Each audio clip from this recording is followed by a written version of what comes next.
Selamat petang. Persoalan paling hangat pada petang ini ialah, benarkah kerajaan Ismail Sabri tumbang dan sudah tumbang? Persoalan ini timbul apabila desas-desus dan telah dibuktikan 12 Menteri Perikatan Nasional mengutus surat kepada Yang di-Pertuan Agong. Sehingga Ahmad Maslan berkata, ini menunjukkan bahawa keabsahan Perdana Menteri telah pun hilang. Selain daripada itu, ada juga yang mempersoalkan bahawa surat Menteri Perikatan Nasional seramai 12 orang itu bukti bahawa Ismail Sabri Yaakob sudah kehilangan keyakinan daripada menteri-menteri kabinetnya. Persoalan ini timbul, persoalan ini harus dijawab dengan segera. Saudara-saudara yang saya hormati sekalian, benarkah dengan surat itu Ismail Sabri kerajaannya telah tumbang? Apa yang kita peroleh maklumat terkini petang ini ialah surat menteri kepada Agong sebenarnya tidak timbul isu kerajaan tumbang. Yang ini dinyatakan sendiri oleh orang yang paling perlu memberikan penjelasan penuh.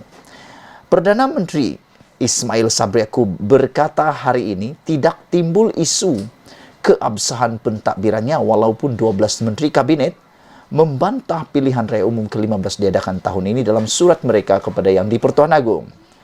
Makna kata Ismail Sabri Yaakob sendiri telah menjawab apa yang ditulis, apa yang dinyatakan oleh Ahmad Maslan. Yaitu Ahmad Maslan kata dengan surat itu, adakah kerajaan Ismail Sabri Yaakob telah kehilangan keabsahannya?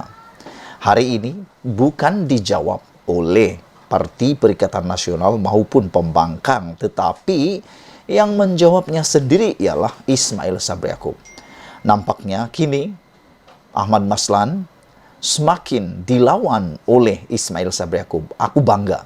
Aku bangga dengan Ismail Sabri Yaakob pada ketika ini kerana dia mula berani mempertahankan dirinya dan mempertahankan yang sepatutnya. Mana yang patut dipertahankan, patutnya dipertahankan. Jangan menjadi boneka kepada sesiapa. Jangan sampai Ismail Sabri Yaakob, Perdana Menteri yang kita sayangi ketika ini, menjadi boneka ataupun menjadi alat kepada beberapa orang yang berkepentingan. Saudara-saudara, Ismail Sabri berkata, tindakan Menteri Perikatan Nasional itu tidak sama dengan menarik balik sokongan sebagai ahli parlimen kerajaan. Benarlah apa yang beliau katakan ini.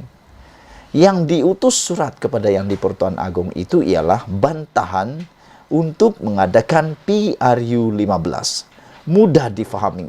Tak perlu berbelok-belok, tak perlu penerangan lanjut, tak perlu penjelasan lanjut. Jelas sudah bersulu.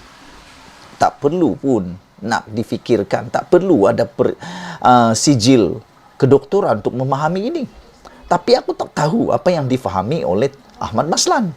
Karena menurut pemahaman Ahmad Maslan dalam sidang media terkini beliau kata, ini mungkin menunjukkan keabsahan Ismail Sabri Yaakob telah tiada.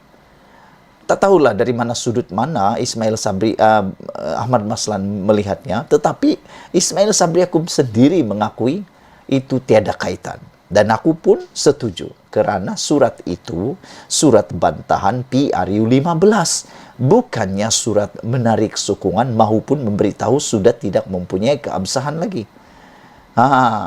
Apa sebenarnya yang mereka hendaki? Apa sebenarnya kluster-kluster PRU 15 yang sangat PRU 15 ini mahu sangat? Adakah mereka sangka kalau Ismail Sabri Yaakob kehilangan sokongan maka akan bubar? Sebenarnya itu tidak akan berlaku kerana sudah dibuktikan sebelum ini. Dua orang Perdana Menteri meletakkan jawatan tanpa perlu PRU 15. Tun Mahathir ketika kehilangan sokongannya di parlimen yang sebelum ini, beliau tidak perlu pun bubar. Agong tidak perlu pun bubar. Beliau hanya melantik Perdana Menteri yang baru melalui sokongan majoriti terkini daripada parlimen. Begitu juga dengan Tan Sri Muhyiddin Yassin. Beliau meletak jawatan kerana kehilangan sokongan, akhirnya PRU pun tidak diadakan. Cuma lantikan baru untuk mereka yang mempunyai majoriti. Kali ketiga aku pikir yang di Pertuan Agong tidak akan melantik lagi Perdana Menteri karena tempoh waktu untuk matangnya parlimen hanya mengambil lebih kurang dalam 8 hingga 10 bulan lagi. Jadi mungkin dia akan, tuanku, baginda tuanku yang di Pertuan Agong hanya akan melantik bukan Perdana Menteri interim, tapi akan menubuhkan mageran ataupun mengisytiharkan darurat supaya semua ahli politik berhenti bertelaga sesama sendiri dan memberi perhatian sepenuhnya kepada isu yang benar-benar perlu difikirkan, yaitu masalah banjir dan juga masalah ekonomi Malaysia. Bayangkan sekarang ini kalau ahli politik sesama bertelaga, tiba-tiba banjir besar. Siapa yang akan mati di tengah? Rakyat jelata. Lebih menyedihkan lagi kalau berlaku persaingan sesama mereka pula. Bukan bekerja sama, tapi bersaing.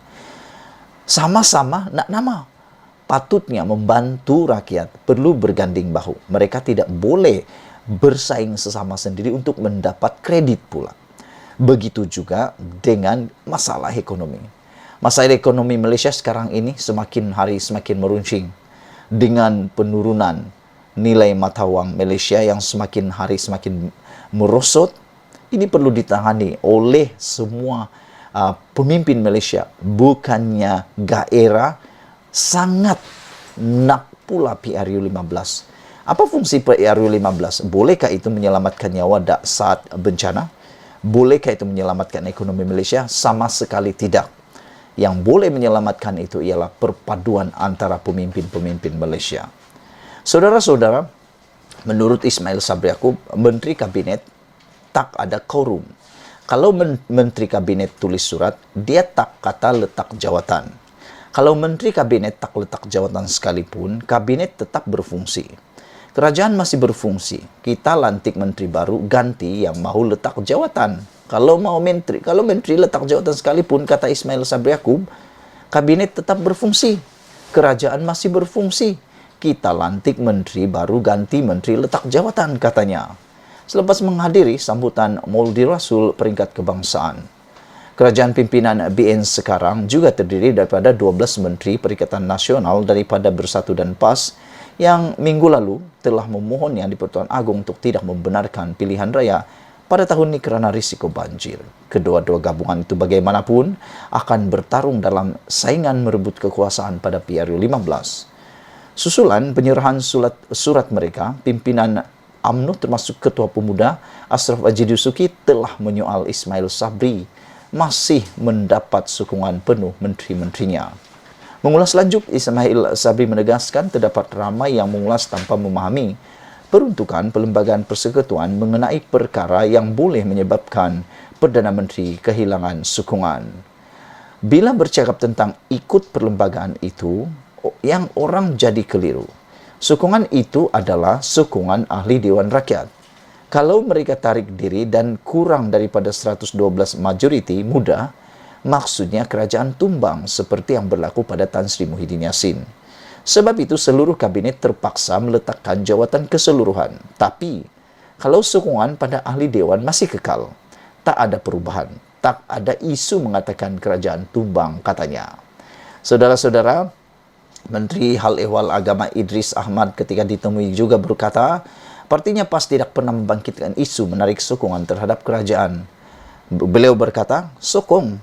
Bila kami kata tak sokong, katanya lagi. Sebelum ini, Menteri Dalam Negeri Hamzah Zainuddin, salah seorang 12 Menteri Perikatan Nasional yang berkenan, turut berkata surat dan sokongan kepada Ismail Sabri merupakan dua isu berbeza. Dah faham? Kalau dah faham, apalagi share video ini. Malaysia kita punya, kita jaga sama-sama. Cintai Malaysiaku. Bye-bye.